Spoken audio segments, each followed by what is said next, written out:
Alguns entre nós se arrependeram de terem sido cangaceiros. Os cabras de Lampião dizem que não havia outra saída. Balão, um dos cangaceiros mais espertos de Lampião, nos conta que a polícia batia em todo mundo. Eram covardes. Poucos soldados não concordavam com aquela brutalidade animal com o povo. Quem não contasse o paradeiro de Lampião, mesmo que não soubesse, apanhava muito. Alguns, muitas vezes, morria de tanto apanhar, debaixo de pauladas. Um rapazinho de 18 anos, mais ou menos, me procurou.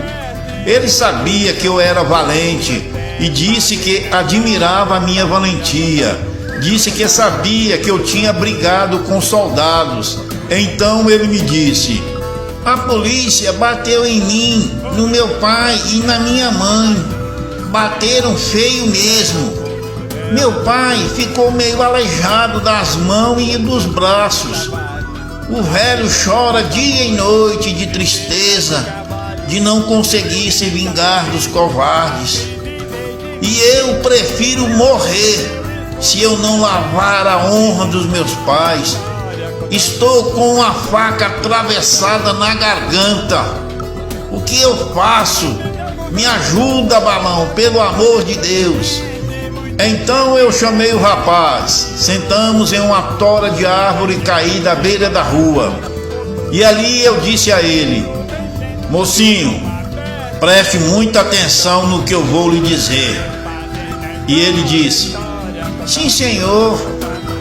Aí eu falei: uma vez, um menino de 9 anos deu um tiro em Lampião, porque Lampião disse a ele que ele não era homem e não conseguia beber uma dose de pinga. O menino, então, para se dizer que era homem, bebeu a pinga e quase se afogou com a bebida. Lampião sorriu da cara do menino. Disse que ele era um maricas. Lampião estava brincando, caçoando do moleque, mas acho que pegou meio pesado. Lampião, quando estava bêbado, fazia coisas desagradáveis mesmo. Eu vi muitas dessas coisas, mas qual bêbado não faz isso, não é? Até eu já fiz. O menino jurou vingança. Pegou a espingarda do pai, sem ninguém saber, se escondeu atrás de uma carroça velha, esperou o Lampião passar, mirou e meteu bala no Lampião. Lampião estava com 15 cabras com ele. Se a bala pega direito, ninguém dava conta de salvar o Lampião. O tiro pegou no braço, meio de raspão, mas foi por pouco. E o moleque sumiu no mundo, ninguém nunca mais o encontrou. Se o menino conseguiu essa proeza, você também consegue. Faz o seguinte: finge que está tudo certo. Na calada, vigie os passos do seu alvo. Observe a sua rotina, mas fica longe dele. Observe ao longe e anote em um caderno todos os passos dele. Deixe um cavalo novo, bom, corredor, arriado, amarrado perto do lugar da tocaia. Ponha comida, tipo carne seca e farinha que não perde, e encha o cantil com água. Depois você vai pegar um rifle bom, que não falha. Dê 20 tiros. Se falhar um, você troca o fuzil. Pois na hora, se o rifle falhar e travar, você é um homem morto. Vê onde ele vai passar sozinho. Espere ele entrar em um lugar limpo, sem árvores ou pedras. Porque se errar o primeiro tiro, antes dele se entrincheirar, você dá outros tiros no macaco. Se der tempo, confira, pois cobra morta não morde mais ninguém. entendeu? Depois monte no seu cavalo e some no mundo. Não passe nas estradas principais, não para em lugar nenhum para ninguém te ver aonde está indo. Mas primeiro de tudo isso, você vai falar com seus pais para se mudarem para outra cidade. De preferência, vá para o estado do Piauí ou Maranhão. Por lá não tem cangaceiros, só alguns ladrões vagabundos metidos a valente. Depois de 2 semanas, fiquei sabendo que um tal de Sargento Osiel foi morto com um tiro no peito e 3 na cara, e foi encontrado sem orelhas. Execução de vingador, certeza absoluta. Procurei o menino na casa dele e não tinha ninguém. A vizinha disse que eles se mudaram, mas a vizinha me disse que tinha um bilhete para me entregar. Ela disse para entregar um bilhete a um homem chamado Balão e que estava descrito a minha feição. E eu disse a ela: eu sou o Balão. Ela então me entregou o bilhete que estava escrito assim: obrigado, meu amigo.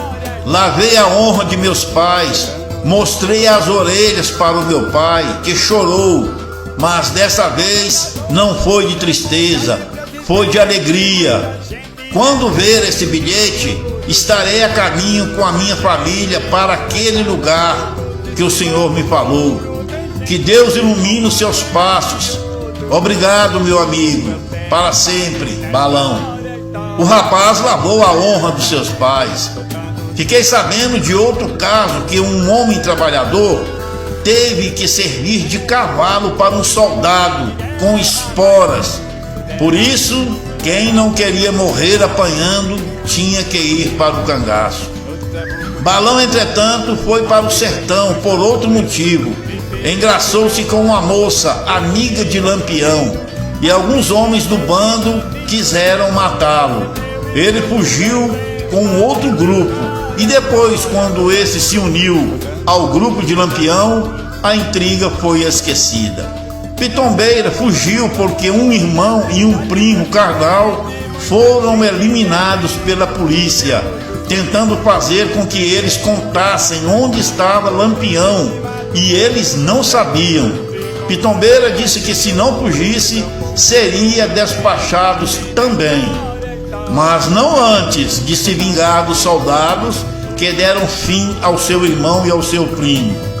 Os 2 soldados eram irmãos e moravam na mesma casa. Então, lá pela madrugada, Pitombeira colocou pedras na frente das portas, amarrou com arame as janelas pelo lado de fora com muito cuidado. Depois derramou querosene na casa toda, acendeu a binga e jogou.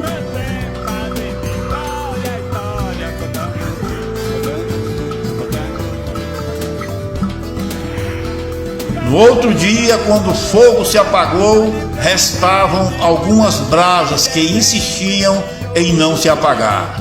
E no meio da carvoeira encontraram os corpos carbonizados dos 2 soldados, a mãe e o pai, esturricados, carvão humano.